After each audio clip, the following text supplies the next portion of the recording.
തിരുവനന്തപുരം പെരുന്താനി ചെമ്പകശ്ശേരി പങ്കജിലെത്തി ശനിയെ വെടിവെച്ചത് മാസങ്ങൾ നീണ്ട ഗൂഢാലോചനയിൽ. നഗരമധ്യത്തിൽ പട്ടാപ്പകൽ വീട്ടിലെത്തി യുവതിക്ക് നേരെ വെടിയുതിർത്ത സംഭവത്തിൽ വനിതാ ഡോക്ടർ അറസ്റ്റിലായിരുന്നു. കൊല്ലത്തെ സ്വകാര്യ മെഡിക്കൽ കോളേജിലെ ഡോക്ടർ ദീപ്തി മോൾ ജോസിനെയാണ് ചൊവ്വാഴ്ച ഉച്ചയ്ക്ക് 12:15 വഞ്ചൂർ പോലീസ് കസ്റ്റഡിയിലെടുത്തത്. ക്രിട്ടിക്കൽ കെയർ വിഭാഗത്തിലെ പ്രധാന ഡോക്ടറായ ദീപ്തിയെ ഡ്യൂട്ടിക്കിടെ ഉച്ചയ്ക്ക് ആശുപത്രി പരിസരത്ത് നിന്നാണ് കസ്റ്റഡിയിലെടുത്തത്. ഇതോടെയാണ് വെടിവെപ്പിലെ ഗൂഢാലോചന പുറത്തായത്.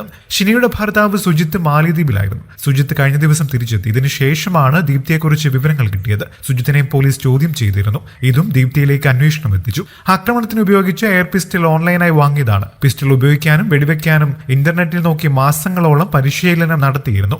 ഡോക്ടറായതിനാൽ ശരീരത്തിലേൽക്കുന്ന പരിക്കിനെക്കുറിച്ചും മരണസാധ്യതയും അവർക്ക് അറിയാമായിരുന്നു. ബന്ധുവിന്റെ വാഹനം താൽക്കാലികമായി വാങ്ങി എറണാകുളത്തെത്തി വ്യാജ നമ്പർ പ്ലേറ്റ് തയ്യാറാക്കുകയും ചെയ്തു. കൊല്ലം വരെയുള്ള CCTV ദൃശ്യങ്ങൾ ശേഖരിച്ചും എയർ പിസ്റ്റൾ വാങ്ങിയവരെ കേന്ദ്രീകരിച്ചും നടത്തിയ അന്വേഷണത്തിനൊടുവിലാണ് ദീപ്തിയെ കസ്റ്റഡിയിലെടുത്തത്. സുജിത്തിൽ നിന്നും കൂടി വിവരങ്ങൾ ശേഖരിച്ചായിരുന്നു നടപടി. ദീപ്തി ദിവസങ്ങൾക്ക് മുൻപ് പെരുന്താനയിലെത്തി വീടും പരിസരവും നിരീക്ഷിച്ചിരുന്നു.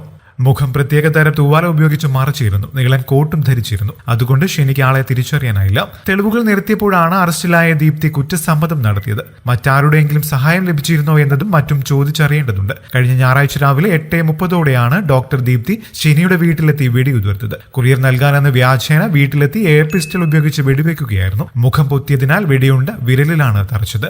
ദീപ്തി മോൾ ജോസും വെടിയേറ്റ ഷെനിയുടെ ഭർത്താവ് സുജിത്തും തമ്മിൽ വ്യക്തിവൈരാഗ്യമാണ് ആക്രമണത്തിന് കാരണമെന്നും DCP നിതിൻ രാജു പറഞ്ഞു. സുജിത്തും ദീപ്തിയും 1.5 വർഷം മുൻപ് കൊല്ലത്തെ മറ്റൊരു ആശുപത്രിയിൽ ഒന്നിച്ച് ജോലി ചെയ്തിരുന്നു. ആ സമയത്തുണ്ടായ അടുപ്പമാണ് പ്രശ്നങ്ങൾക്ക് കാരണം. ദീപ്തിയുടെ ഭർത്താവും ഡോക്ടറാണ്. കൂടുതൽ വാർത്തകൾക്കും വിശേഷങ്ങൾക്കുമായി ഈ ചാനൽ സബ്സ്ക്രൈബ് ചെയ്യാൻ മറക്കില്ല. നന്ദി.